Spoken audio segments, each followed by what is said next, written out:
Curiosity is the most natural instinct of the human mind, yet it is the first thing society teaches us to suppress. From the moment we begin to speak, we are filled with questions, endless, fearless questions about everything we see, hear, and touch. Why is the sky blue? How does a bird fly? What makes the rain fall? At first, our curiosity is a flame, bright and unashamed. But as we grow, the world slowly starts to pour water on it. We are told to stop asking so many questions, to follow instructions, to memorize the answers already provided by others. That's how convention takes over, quietly, replacing wonder with obedience. And once curiosity fades, thinking begins to die. To be curious is to resist the comfort of ready-made explanations. It is to recognize that knowledge is never complete, that every answer is just the beginning of a deeper question. Most people fear this endless uncertainty. They prefer the security of being told what to think rather than the freedom of figuring it out. It's easier to repeat than to reason, to agree than to explore. Convention builds a neat little box around the mind, labeling it educated while keeping it from venturing beyond the familiar. True curiosity, however, has no walls. It doesn't respect boundaries drawn by culture, authority, or tradition. It wants to know, not because it's required to, but because it cannot help itself. Curiosity is the rebellion of thought. It is the refusal to accept that things are simply the way they are. When you ask why, you break the spell of assumption that governs most of human behavior. You begin to see how fragile our so-called certainties really are. The systems we live by, the rules we follow, the values we cling to, all of them are inventions, built by people no smarter than us, often for reasons that no longer make sense. Curiosity doesn't aim to destroy them, it aims to understand them, to trace their origins, and to see whether they still hold true. This simple act of questioning can feel dangerous to those who find comfort in convention, but it's the only way knowledge grows. The curious mind does not ask permission. It does not wait for approval to explore an idea. It moves freely, driven by its own sense of wonder. It does not care whether a question is important or useful. Curiosity doesn't measure things that way. It finds joy in the act of discovery itself. You might look at a puddle of water and see something ordinary. A curious mind sees reflections, ripples, refraction, temperature, life. It sees a small window into the behavior of light, motion, and matter. To most, that's trivial. But to the curious, it's beautiful, because it means there's always more to learn. Schools often misunderstand this spirit. They train students to answer questions, not to ask them. Success becomes a matter of repeating the right formula, giving the expected response, never wandering too far from the syllabus. That's not education, that's conditioning. Real education begins when you step outside the script, when you start exploring a question because it genuinely bothers you, when you study not for a grade but for understanding. The curious mind doesn't study because it has to, it studies because it wants to. It's like hunger, the more you feed it, the stronger it gets. Curiosity also means accepting confusion as a part of learning. The average person avoids confusion as if it's a sign of failure. They want clarity right away, a clean answer that makes the discomfort go away. But confusion is not the enemy. It's the proof that your mind is working. It's the space between not knowing and understanding, and that's where all growth happens. When you let yourself sit in that space, when you wrestle with uncertainty instead of running from it, your mind begins to build its own structure of understanding. It's slow, messy, and often frustrating, but it's also the most authentic form of thought there is. Convention kills that process by rewarding speed over depth. The world praises people who can answer quickly, even if their answers are shallow. But curiosity takes time. It lingers. It asks again. It doesn't move on just because everyone else has. It keeps tugging at the loose thread until the whole pattern is revealed. That's why the curious are often misunderstood. They seem obsessed, even strange. But obsession is just curiosity in its purest form, when the desire to understand something becomes stronger than the desire to fit in. To be curious, you have to make peace with looking foolish. You have to ask the question everyone else is too afraid to ask because they think it's obvious. Most people fear embarrassment more than ignorance. They'd rather pretend to understand than risk revealing they don't, but pretending closes the door to learning. The moment you act as though you already know, curiosity disappears. That's why children learn faster than adults. They have no shame in not knowing. They ask without hesitation, they guess without fear, and they correct themselves without ego. Somewhere along the way, adults lose that courage. Curiosity demands you find it again. A curious person sees connections others miss. Because curiosity isn't limited by category or field, it flows freely from one idea to another. You might start by wondering how birds navigate during migration and end up exploring magnetism, astronomy, or the chemistry of the brain. Every answer leads to another branch, another layer. The world becomes an infinite network of questions linking everything together. That's what makes curiosity powerful. It doesn't just add knowledge, it transforms the way you see. It reveals that understanding one thing deeply often means understanding many things differently. Convention, on the other hand, teaches separation. It says, "This is science, that is art," as if curiosity obeys such borders. But the greatest insights often happen at the edges, where boundaries dissolve, where a question in one field becomes the solution in another. A curious mind thrives at those intersections. It's not specialized, it's connected. It doesn't hoard facts. It plays with them, arranging and rearranging them until something new appears. Curiosity also has a moral dimension. It makes you humble. The more you learn, the more you realize how little you know. That awareness protects you from arrogance, from believing you've arrived. Convention breeds certainty, and certainty breeds stagnation. But curiosity keeps you alive, alert, and evolving. It reminds you that truth is not a possession but a pursuit. You never own it, you only get closer to it. When curiosity governs your mind, every part of life becomes a laboratory. A conversation becomes an experiment in understanding people. A mistake becomes data. A problem becomes a game. You start to live in a state of constant discovery, seeing the ordinary as extraordinary simply because you're paying attention. It's not about intelligence or education, it's about attitude. Curiosity isn't a skill you learn, it's a way of being. It's the refusal to let familiarity dull your sense of wonder. There's something quietly revolutionary about asking questions in a world that rewards obedience. Curiosity challenges authority without declaring war on it.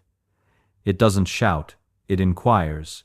It doesn't demand power, it seeks truth. And truth, once found, has the power to reshape everything. Every great leap in human progress, scientific, artistic, philosophical, began not with a grand declaration, but with a small, persistent question asked by someone unwilling to settle for the obvious. To live curiously is to keep your mind in motion. It's to wake up each day, knowing that there's more to learn than you can ever master, and feeling thrilled by that fact instead of intimidated by it. It's to find meaning not in having the answers, but in searching for them, because the search itself is what keeps your mind alive. When you think that way, life stops being a routine and becomes an adventure of thought, one that never truly ends. Most people are terrified of not knowing. They treat ignorance like a flaw, a stain to be scrubbed away with quick answers and confident words. But the truth is, not knowing is the most honest state a mind can be in. It's the open field before the fences go up. It's where real discovery begins. When you admit that you don't know something, you're setting the stage for understanding it fully. The danger lies in pretending and acting as though you understand when you don't. That's how learning dies. There's a certain thrill in facing a question you can't answer. It's uncomfortable, yes, but it's also electric. The mind starts to buzz, to reach, to stretch itself into shapes it's never tried before. That's the moment thinking becomes alive. Most people rush to fill the void of uncertainty with easy explanations or borrowed opinions. But the ones who sit in that discomfort, who let the mystery breathe, are the ones who end up learning something new. Ignorance, when embraced, becomes a kind of freedom. It releases you from the illusion of mastery and returns you to a more natural state of wonder. Children live there all the time. That's why they learn so quickly. They don't care about being right, only about finding out. To rediscover that joy is to return to the essence of learning itself. The unknown is not an enemy to be defeated, but a landscape to be explored endlessly. Learning doesn't have to be a solemn, disciplined march toward understanding. In fact, it's often the opposite. Real learning happens when you treat ideas like toys, things to be twisted, stretched, combined, and sometimes broken just to see what happens. The mind works best when it's curious and playful, not when it's bound by fear of being wrong. When you experiment without a fixed goal, you open doors you didn't even know existed. That's the secret behind every major insight. Someone was simply having fun with the rules, trying to see what would happen if they bent them a little. Play is a kind of thinking in disguise. When you mess around with an idea, you strip it of its stiffness. You stop worrying about sounding smart or looking right, and suddenly you begin to notice patterns, connections, and possibilities you'd never have seen otherwise. The playful mind doesn't care if something fails. It wants to see why it failed. That's how understanding deepens through trial, laughter, and a bit of chaos. This way of learning isn't confined to science or art. It applies to everything. You can play with words, with numbers, with questions, with beliefs. You can challenge them, test them, rearrange them until something clicks. When you treat knowledge as something alive, not as a fixed set of facts, but as a playground, every problem becomes an invitation. The more freely you play, the more deeply you learn, and the more naturally thinking becomes a source of joy rather than effort. There's a kind of illusion that traps many minds, the belief that knowing the name of something means understanding it. It's an easy comfort, the sense of mastery that comes from memorizing terms, definitions, and formulas. But that's not knowledge. That's camouflage. It hides ignorance under a layer of words. Real understanding goes deeper than labels. It asks how, why, and what makes things work. If you can repeat something perfectly but can't explain it in your own words, then all you have is borrowed knowledge, shiny on the surface, hollow inside. Fake knowledge is more dangerous than ignorance because it convinces you that you've already arrived. When you believe you know, you stop looking. The process of thinking halts, replaced by the echo of repetition. Schools, workplaces, even entire societies often reward this illusion, people who can recite information without truly grasping it. But the mind that genuinely understands doesn't settle for recall.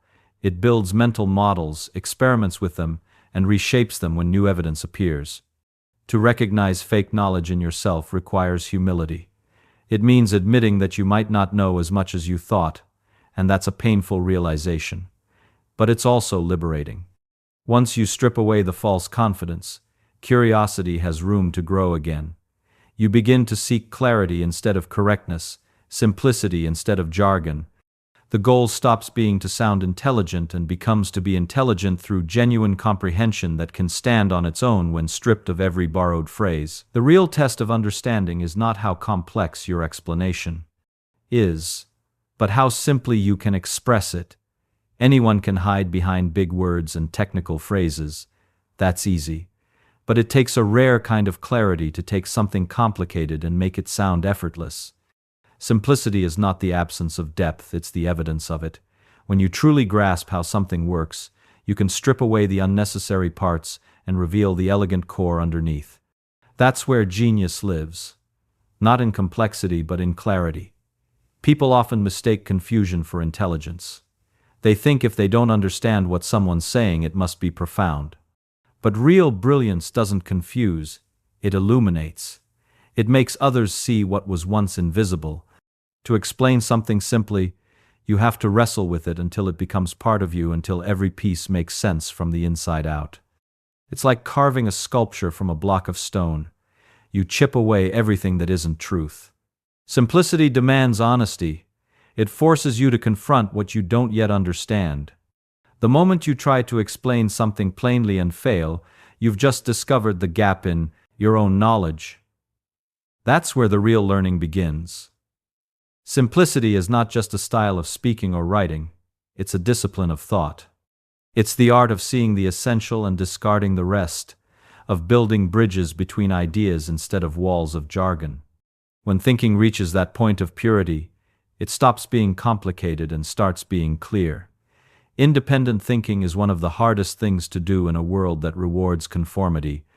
Most people find comfort in agreement in the safety of crowds, in the warmth of shared opinions, but the mind that truly thinks must often walk alone.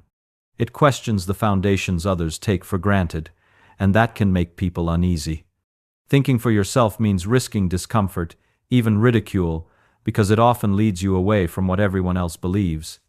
Yet it's the only path that leads to originality, to seeing what others overlook. When you think independently, you stop treating ideas as possessions of authority.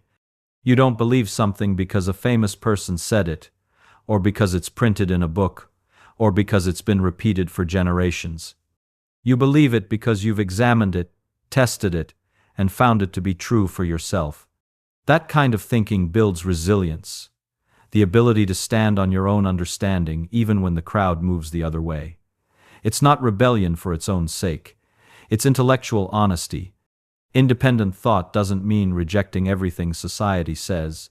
It means refusing to accept anything blindly. It's the art of keeping your mind free from the pressure of approval.